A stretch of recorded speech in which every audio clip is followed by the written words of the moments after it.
बेटा जुबैर,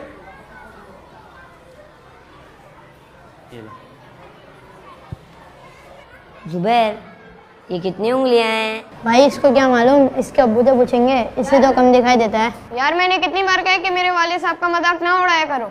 अब तुम्हारे बाबा की आंख ऐसी है तो हमारे क्या कसूर।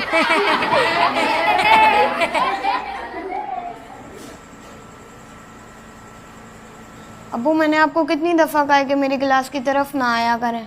सब दोस्त मेरा मजाक उड़ाते हैं कि तुम्हारे वालिद की एक आंख नहीं है, और ये मुझे बिल्कुल अच्छा नहीं लगता कि कोई आपका मजाक उड़ाए। बस इतनी सी बात है। ठीक है बेटा, आइंदा नहीं आएंगे। वालिद ने बेटे की मजबूरी को देखते हुए फैसला किया कि आइंदा वो उसके दोस्तों के सामने उसके रूबरू जाने से गुरेज करेंगे। लेकिन जैसे जैसे वक्त आगे बढ़ रहा था, जुबैर जिंदगी में कामयाबियां हासिल करता जा रहा था। उसका ये खौफ बढ़ता जा रहा था कि उसके वालिद की वजह से लोग मजाक ना उड़ाएं। जुबैर जिंदगी में कामयाबियां समेटता हुआ जब शादीशुदा जिंदगी की तरफ जाने का सोचने लगा, तो बाप की कुजी उसके लिए एहसास कमतरी का बायस बनती जा रही थी, जिसके बाद उसने शादी से कबल ही बाप से अलहदगी का फैसला किया। खैरत बेटा, कहीं जा रहे हैं क्या? जी। कुछ बताया भी नहीं है, यूं ही चुपचाप। जिंदगी के सफर की शुरुआत है, अभी मुझे बहुत कुछ करना है, शादी करनी है, इसलिए मैंने फैसला किया है कि मैं अलग रहूंगा। आपको किसी चीज़ की ज़रूरत हो तो बता दीजिएगा। नहीं बेटा, मुझे आपकी कामयाबी चाहिए, जहां भी रहें आप खुश रहें। जुबैर ने वालिद से अलहदगी के बाद शादी कर ली। कुदरत ने उसे औलाद की नेमत से नवाजा। उसके पास घर, बीवी, बच्चे सब कुछ था। वो नफ्सियाती तौर पर बाप के बगैर जिंदगी को कबूल कर चुका था। लेकिन उसका वालिद अक्सर व बेशतर दूर से ही सही, लेकिन अपने बेटे को देखता, पोते पोतियों को देखता और खुश होता। वक्त गुजर गया। एक रोज उसके वालिद ने सोचा कि वो बेटे से मिले और अपनी जमा पूंजी उसके हवाले कर दे, और वो वहां जा पहुंचा। जाओ बेटा, दरवाजा खोलो, देखो कौन है।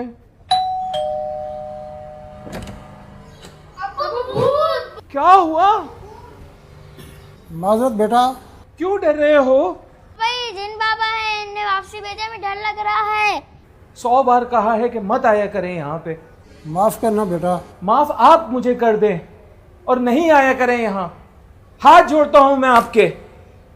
दिल ना दुखाना कभी भी इनका, इनकी रिज़ा में रब की रिज़ा है। थक गया, आओ थोड़ी देर आराम कर लेते हैं। बाबा आपके साथ कितना मजा आता है।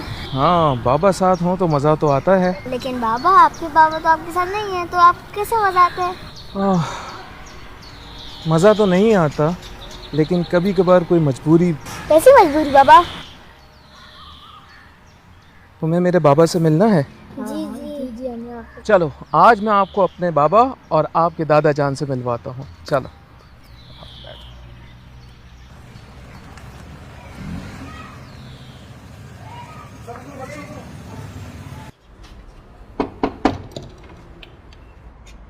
बाबा, मेरा मतलब है शरीफ साहब हैं घर पे?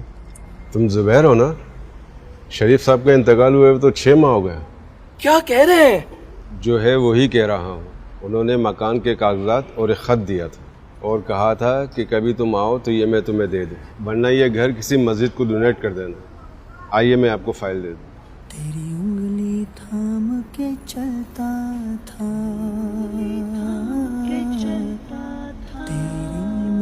अस्सलामुअलैकुम वरहमतुल्लाहि वबरकातुहू। उम्मीद है तुम ठीक होगे। मैंने निहायत मुश्किल हालात में तुम्हें पढ़ाया और तुम्हारे लिए बड़ा आदमी बनने का ख्वाब देखा। मेरी एक आंख का होना तुम्हारे लिए हमेशा बाइस शर्मिंदगी रहा। मैंने जानकर भी कभी तुम्हें बताया। तुम छोटे थे, तुम्हें कैंसर हो गया था, तुम अस्पताल में एडमिट थे। मैं तुम्हारे ऑपरेशन की फीस लेकर, जो मेरी जमा पूंजी थी, लेकर अस्पताल की तरफ आ रहा था कि मेरा एक्सीडेंट हो गया और मेरी आंख में चोट आई। मुझे एम्बुलेंस के जरिए अस्पताल पहुंचाया गया। डॉक्टर ने कहा तुम्हारी आंख का ऑपरेशन करना पड़ेगा, वरना तुम्हारी आंख जाया हो जाएगी। मेरे पास दो रास्ते थे, या तो मैं तुम्हारी जिंदगी बचाता या अपनी आंख।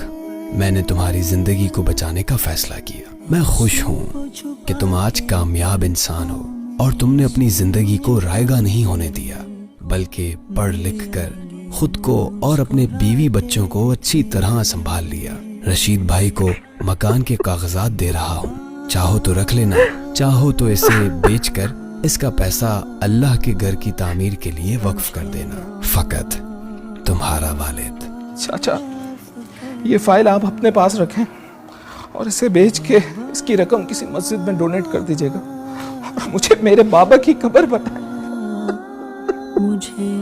दूसरों का मजाक उड़ाना हमारा मामूल बनता रहा है, जबकि कुरान मजीद फुरकान हमीद में अल्लाह ताला ने इरशाद फरमाया, मर्द दूसरे मर्दों पर ना हंसें, हो सकता है कि वो उन हंसने वालों से बेहतर हों, और ना औरतें दूसरे औरतों पर हंसें, हो सकता है कि वो उन हंसने वालियों से बेहतर हों, और आपस में किसी को ताना ना दो। जबकि वालिदैन की इताअत और हुकूक के बारे में तो कुरान और हदीस में मुतअद्दिद बार कहा गया, और तुम्हारे रब ने हुक्म फरमाया कि उसके सिवा किसी की इबादत ना करो और माँ बाप के साथ अच्छा सलूक करो।